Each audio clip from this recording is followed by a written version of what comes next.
팬들 인사 한번 하실래요? 사랑합니다 한번 합시다. 한번 더 합시다. 당신 때문에 살만 납니다.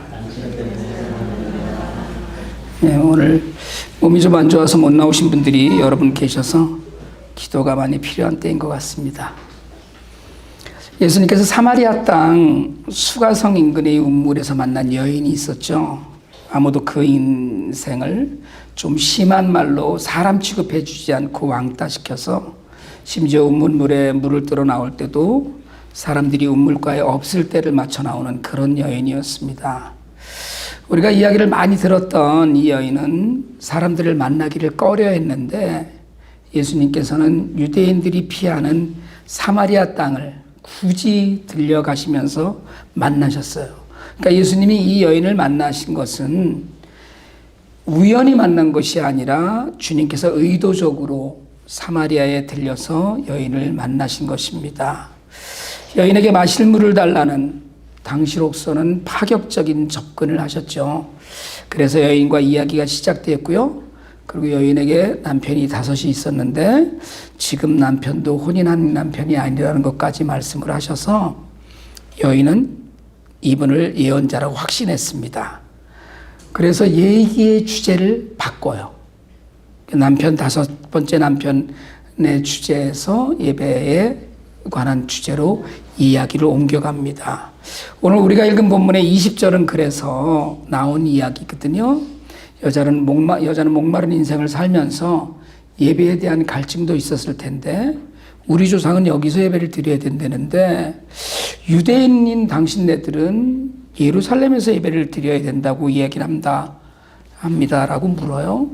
그러니까 사마리아 땅의 조상들은 그리심산에서 예배를 드렸는데 유대 사람들은 예루살렘에서 예배를 드려야 한다고 하는데 이 장소가 맞느냐는 거예요. 장소에 관한 문제를 묻습니다. 사마리아는 여호수아가 가나안 정복을 할 때 에브라임과 단과 므낫세 반 지파에게 준 땅이었어요. 솔로몬 시대를 지나고 나라가 유대와 이스라엘로 갈라졌지요. 여로보암 왕을 왕으로 삼은 이스라엘에 사마리아가 속해 있었는데 주전 722년에 아시리아에서 멸망당하였고 또 한참 후에는 마게도냐의 알렉산더 대왕에게 점령을 당합니다. 그런데 이 두 큰 점령 가운데 사마리아는 외국인들이 와서 땅을 점령하면서 혼혈의 땅이 되었어요. 그러니까 거의 의도적으로 강대국이 결혼을 시키고 사마리아에 있는 사람들과 그래서 혼혈의 땅이 되었죠.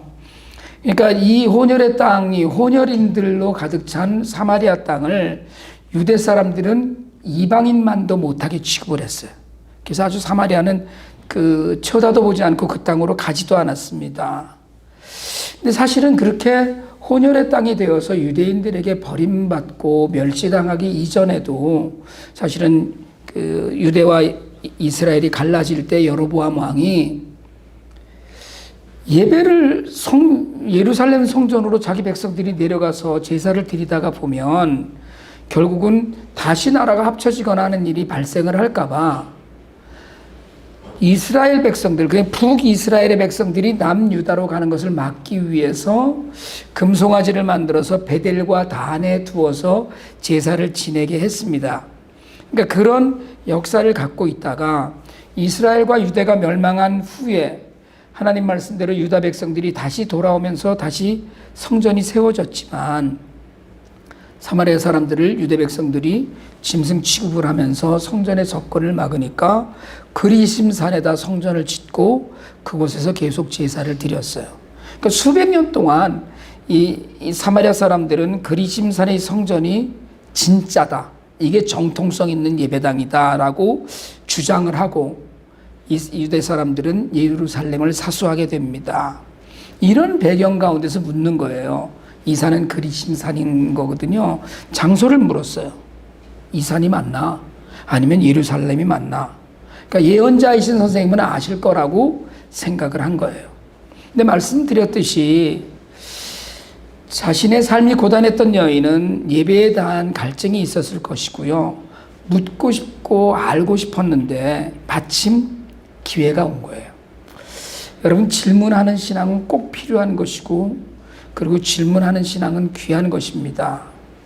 왜 이 말씀을 하나님이 성경에 기록했을까 하는 질문이나 이 말씀이 우리에게 주는 참뜻은 무엇일까를 늘 질문하면서 신앙생활을 하는 것이 우리 신앙생활의 성장에 굉장히 필요합니다. 질문해야지 답을 얻을 수 있거든요. 여인은 질문을 했고 그리고 답을 얻었어요. 예수님께서 답을 하십니다. 본문 21절인데 예수께서 말씀하셨다. 여자여, 내 말을 믿어라. 너희가 아버지께 이 산에서 예배를 드려야 한다거나 예루살렘에서 예배를 드려야 한다거나 하지 않을 때가 올 것이다. 여기도 아니고 저기도 아니라는 얘기예요. 그리심산도 아니고 예루살렘도 아니에요. 예수님은 장소를 벗어나셨거든요. 사마리아 여인이 살고 있는 곳을 아브라함이 그 단을 쌓고 제사를 드린 세겜이라고 하는 학자들도 있는데, 그래서 그걸 근거로 사마리아 사람들은 자신들이 제사를 드리는 곳이 맞는 곳이라고 주장을 펼치기도 했죠. 근데 예수님은 여인이 예배를 드릴 옳은 장소를 묻는데 다 틀렸다는 거예요. 여러분, 코로나 초기에 우리가 대부분의 교회들이 시대적 어려움에 부닥쳤습니다. 교회는 모여서 예배 드려야 되는데 흩어져 예배를 드려야 되고 만나야 하는데 얼굴을 못 보고 그랬거든요. 모든 회중이 모여서 경건하고 거룩하게 예배를 올려야 하는데 한순간에 모든 것이 컴퓨터 속, 모니터 속으로 들어가 버렸어요. 많은 교회들이 온라인이라는 처음 맞닥뜨리는 예배 환경을 수용해야 했습니다. 근데 아직도 완전하지 않지만, 여러분 사실은 그랬잖아요. 지난해까지만 해도 모이면 욕먹고 손가락질을 당하던 환경이었거든요. 근데 예수님이 이미 말씀하셨어요. 어디서 꼭 예배를 드려야 한다거나 하지 않을 때가 온다는 거예요. 여인은 장소를 물었는데 예수님은 때, 타임으로 대답을 하셔요. 이 말씀을 통해서 예수님께서는 사마리아는 물론 예루살렘의 장소적 전통까지 한꺼번에 부인해 버리셔요. 예수님께서는 공간을 시간으로 바꾸십니다. 예배는 어떤 특정한 건물에서 드리는 것만이 아니라 하나님을 만나는 시간이라는 거예요. 의식과 제도가 아니라 내가 인격적으로 하나님을 만나서 마음으로 드리는 예배를 말씀하셔요. 물론 예수께서는 22절에서는 예루살렘에서 드린 예배, 유대인의 예배를 통하여서 이어져온 예배, 메시아 사상, 이런 모든 것들이 옳았다는 말씀은 하셔요. 그런데 사마리아인들은 구약 성경 중에서 모세 오경만 믿었거든요. 다른 건 안 가르쳤어요.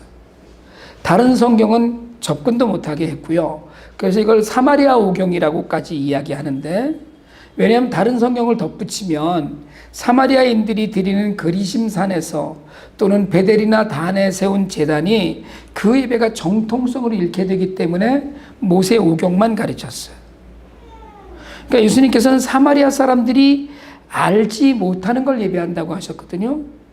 그러니까 사마리아 사람들은 종교적 상상력을 발휘해서 하나님이 아닌 신을 섬긴 거예요. 아브라함과 다윗의 후손을 통해서 구원의 약속을 이루시는 살아계신 하나님과는 다른 신이 되어버린 겁니다, 그게. 그러나 당시에는 예루살렘도 이미 그 예배도 타락한 때였어요. 주님께서는 예배의 장소가 아니라 때를 말씀하시고, 이어서 우리가 2주 전에 살핀 본문 말씀을 통해서 말씀을 하셔요. 참되게 예배 드리는 사람은 어떤 사람이에요? 영과 진리로 아버지께 예배를 드리는데 하나님께서는 그런 사람을 찾으신다. 이게 예수님 말씀이에요. 영과 진리를 제가 지난 시간에 간단히 성령과 예수 그리스도로 말씀을 드렸는데, 영은 예수님이 여인에게 약속하셨던 생수, 곧 성령 하나님을 뜻합니다. 그리고 진리는요, 내가 곧 길이요 진리요 생명이라고 하신 예수님의 말씀을 따라서 예수님을 가리켜요. 근데 여러분 아세요? 모든 종교의 제의는 영적입니다. 모든 종교는 그래요. 이단도 영적이에요. 여러분, 악한 영도 서로 통하여 드리는 예배도 있습니다.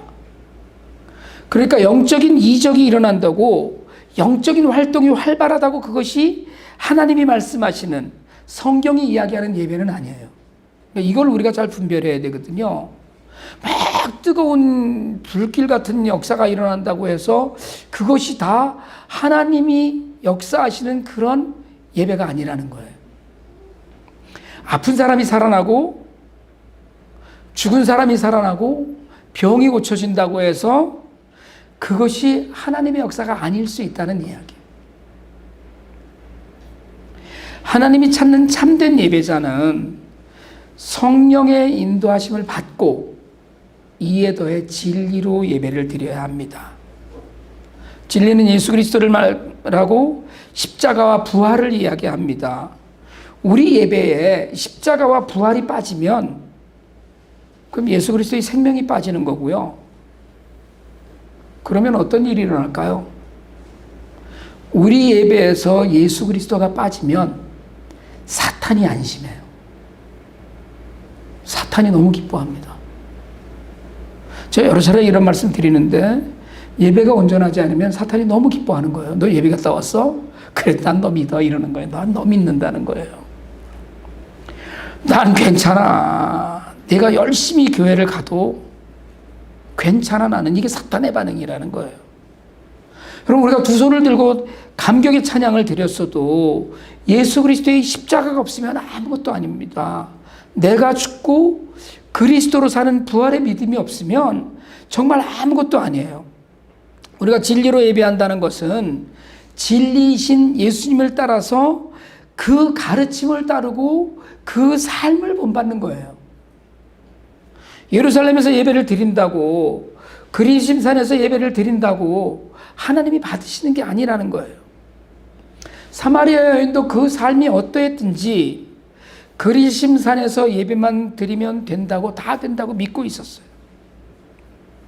여러분, 우리 주보 한번 보실래요? 주보의 광고 위에 보시면 우리 뿌리 깊은 교회는 해갖고 우리가 개척하던 날부터 세웠던 우리 교회의 목적, 방향이 있습니다. 첫 번째가 예배를 귀하게 여기고 빠지지 않고 늦지 않는 예배 중심이에요. 여러분, 신앙생활은 그 이후에 나오는 행함이 있는 믿음, 선교와 구제에 힘쓰는 성도, 이거 다 안 해도 돼요. 가장 중요한 건 예배예요. 첫 번째가 예배. 예배를 통하지 않은 행함, 예배가 빠진 선교와 구제는 제가 말씀드리잖아요. 안 믿는 사람들도 한다니까요. 안 믿는 사람도 하죠. 얼마나 많이 합니까? 뭐 앞으로 이제 홍 목사님이 목양을 전임하시게 되면 목사님의 목회 비전과 교회 방향의 설정이 좀 달라질 수도 있겠지만 10년 전에 우리가 개척하면서 우리의 첫 번째 방향은 예배 중심, 말씀 중심의 신앙생활이에요. 이거 없으면 다 끝이에요. 그냥 다른 종교나 다 똑같아지잖아요. 우리가 하나님 중심, 그리스도 중심이 아니면, 그러면 다른 종교 집단이나 이단이나 다 똑같아져요. 근데 여러분, 우리는 아시다시피 주일 예배 한 번만 모이죠. 그게 이제 지금 뭐 수요 성경 청년 모임, 여성교회 모임 뿐인데, 예배 중심이라면 새벽 예배, 수요 예배, 화요 예배, 무슨 금요철에 이런 거 다 있어야 되고, 주일 낮 예배, 주일 저녁 예배 이런 거 있어야 되는 거 아닌가요? 근데 우리가 개척하면서부터 생각했던, 우리가 생각하는 예배는 삶이에요. 저 전에도 그런 말씀을, 전에 목회할 때도 그런 말씀을 종종 드렸었는데, 교회에서 놀지 말라는 거예요. 교회에서 놀지 말라는 거예요. 예배에 빠지지 않고 듣지 않고 마음을 다하여 모이는 예배가 중요합니다. 이건 꼭 중요해요. 그런 예배가 없으면 하나님이 기뻐하시고 하나님과 통하는 증거가 없다고 해도 과언이 아니에요. 그러나 예배는 오늘 이 시간 이 자리만이 아니라는 거예요. 예배를 드렸으면 우린 예수님을 믿고 예수님의 십자가와 부활을 믿습니다. 그러니까 영과 진리로 예배를 드린다는 건 자신의 생명을 전적으로 예수 그리스도께 맡겨놓았다는 것, 내 생명이 전적으로 예수 그리스도에게 있음을 고백하는 거거든요. 그러니까 예수를 그리스도로 믿고 십자가로 속죄받고 부활 생명을 받았다면 우리는 고백할 수 있어야 돼요. 나는 죽었다고. 내 안에 예수로 산다고. 갈라디아서 2장 20절입니다. 우리 같이 한번 읽읍시다. 시작. 나는 그리스도와 함께 십자가에 못 박혔습니다. 이제 살고 있는 것은 내가 아닙니다. 그리스도께서 내 안에서 살고 계십니다. 내가 지금 육신 안에서 살고 있는 삶은 나를 사랑하셔서 위하여 자기 몸을 내어주신 하나님의 아들을 믿는 믿음 안에서 살아가는 것입니다. 여러분, 정말 예수를 믿는다면 이제 내가 사는 것은 그리스도께서 내 안에 살고 계시지, 이걸 아는 삶이에요. 내가 일을 하는 것도, 공부를 하는 것도, 그리고 세상을 살아가는 모든 삶에서 그리스도 예수가 계시고 내 삶이 모든 근거와 이유는 예수님 한 분뿐이어야 합니다. 함부로 살 수 없어요. 남을 속이며 살 수 없고 자신의 유익을 위해서 남의 이익을 빼앗을 수 없어요. 세상 어려움을 외면할 수 없고 악한 일에 가담할 수 없습니다. 왜요? 내 안에 예수님이 사시는데, 내가 작은 예수라고 불리는 사람인데, 우리는 세상에서 예배자로 하나님의 영광을 위해서 살아야 돼요. 교회 안에서는 다 거룩해요. 교회 안에서는 다 박습니다. 그러나 밖에서 그러냐가 더 중요해요. 우리는 정말 사탄이 근심하고 세상이 인정하는 예배자가 되어야 되거든요. 그게 참된 예배자예요. 여러분, 우리 주일 예배를 소중히 여기시길 바랍니다. 수요 성경 공부도 또 몇몇 모임도 적극 참석하시기 바랍니다. 하나님이 기뻐하실 일이에요. 그런데 하나님이 더욱 크게 기뻐하실 일은 우리가 주일 예배 때나 수요 성경 공부, 선교의 모임만이 아니라 세상에서, 일터에서, 가정에서 사람들의 기쁨이 되고 사람들이 존경하는 사람이 되어야 돼요. 오늘 예수님께서는 사마리아 여인에게 예배는 장소가 아니라 성령과 그리스도를 통한 전인적인 삶을 드리는 것이라고 가르칩니다. 그리고 하나님께서 그렇게 참된 예배자를 찾는다고 하셨어요. 바울은 로마서에서 우리가 드릴 예배가 우리 몸이라고 했어요. 다 드려야 된다는 거예요. 우리 몸을 거룩한 제물로 드리라고 했습니다. 로마서 12장 1절 2절 같이 한번 읽어봅시다. 12장 1절입니다. 시작. 형제자매 여러분, 그러므로 나는 하나님의 자비하심을 힘입어 여러분에게 권합니다. 여러분의 몸을 하나님께서 기뻐하실 거룩한 산 제물로 드리십시오. 이것이 여러분이 드릴 합당한 예배입니다. 2절입니다.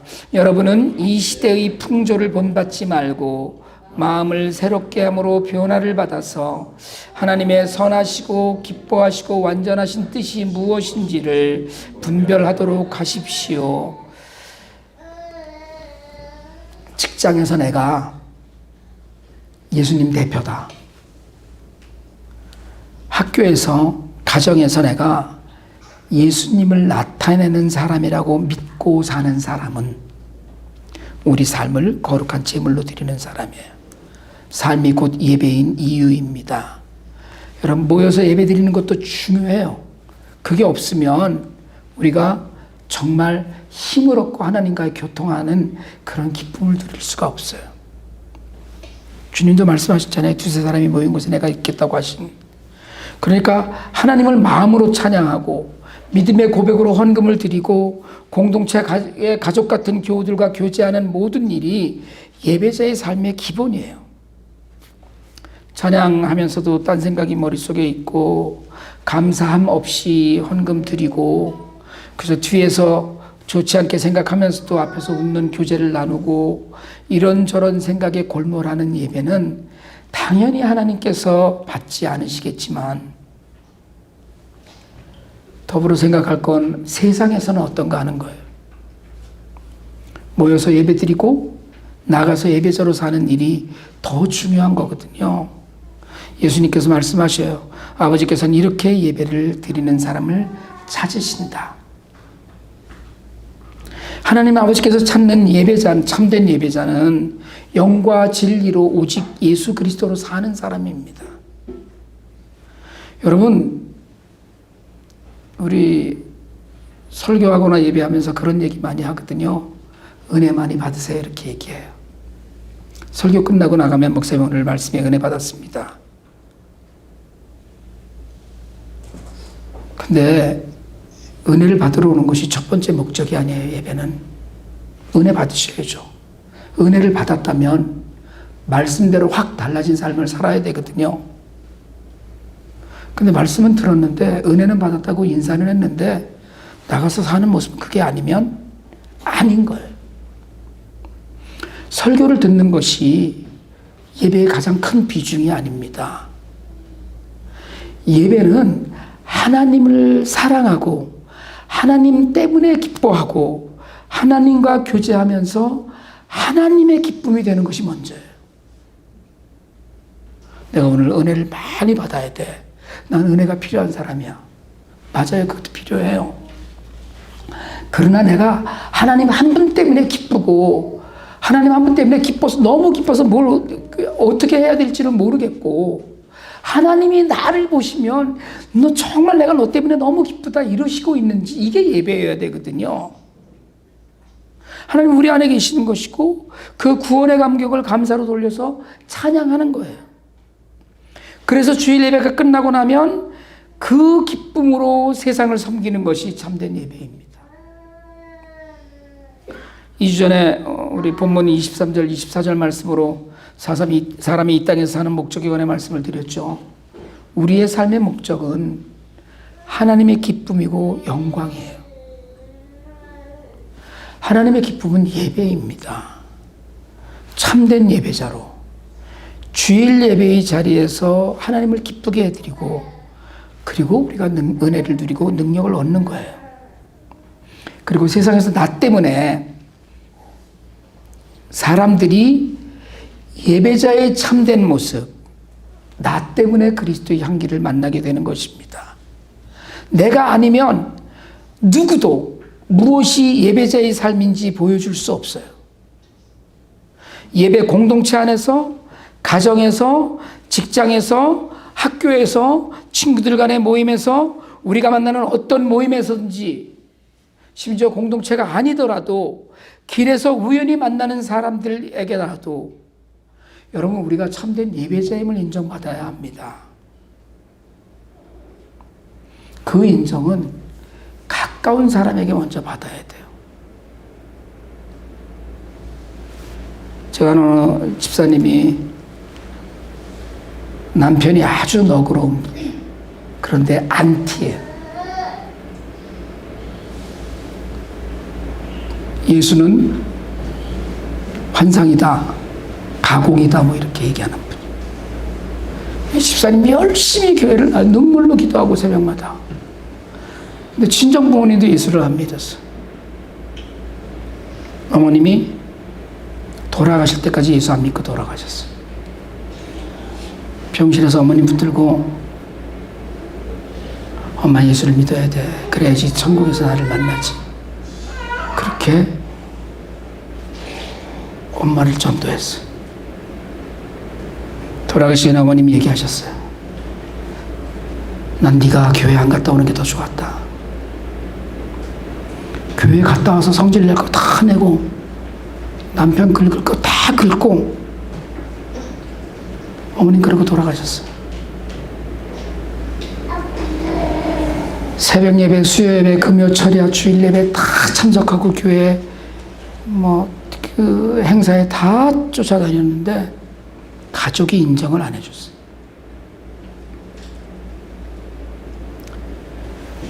여러분의 삶이 그저 말로만 하나님을 섬기고 겉으로만 이웃을 사랑하는 것이라면 하나님도 알고 사탄도 알고 세상도 압니다. 여러분 예배를 소홀히 하지 마세요. 예배는 영이신 하나님과 만나 기쁨을 나누는 시간입니다. 하나님께서는 그렇게 영적이며 예수 그리스도의 삶을 따르는 사람을 찾으시고 그리고 예배에서 하나님과 교제하고 기쁨을 누리지 못하면 세상에 나갈 힘을 얻지 못하는 거예요. 예배는 거룩하지만 무거운 것은 아닙니다. 예배는 잔치예요. 기쁨이 충만한 예배를 드리실 수 있길 바랍니다. 기쁨이 충만해야지 예배가 기다려지거든요. 내 삶의 기쁨이. 그러니까 혹시 지난 시간에도 말씀드렸지만 기분이 좀 상하는 일이 있더라도 예배의 자리에서 기쁨을 회복하고, 나를 정말 힘들게 하는 사람이 곁에 있더라도 하나님 생각하면 기쁨이 다시 솟아나는, 그게 예배자예요. 여러분, 정말 예배가 기쁜 복을 여러분들이 누리시길 축복합니다. 그래서 세상에서도 성령과 동행하고 예수님 때문에 기쁨과 감사가 가득한 삶을 사는 그런 예배자가 되시길 바랍니다. 여러분이 모두가 하나님이 찾으시는 그런 참된 예배자로 살아서 세상이 그리스도의 향기로 가득하게 되기를 주님의 이름으로 축복합니다. 기도드리겠습니다. 하나님 아버지, 참된 예배자로, 하나님께서 찾으시는 예배자로 살기 원합니다. 성령의 인도하심을 받아 살게 하시고 예수 그리스도를 따르는데 힘을 다할 수 있도록 인도하여 주시옵소서. 우리 삶 가운데 예배자의 향기가 드러날 수 있도록 우리를 가르치고 깨우쳐 주시고 인도하여 주시옵소서. 우리를 위하여 십자가를 지시고 부활의 소망이 되어주신 예수 그리스도의 이름으로 기도드립니다. 아멘.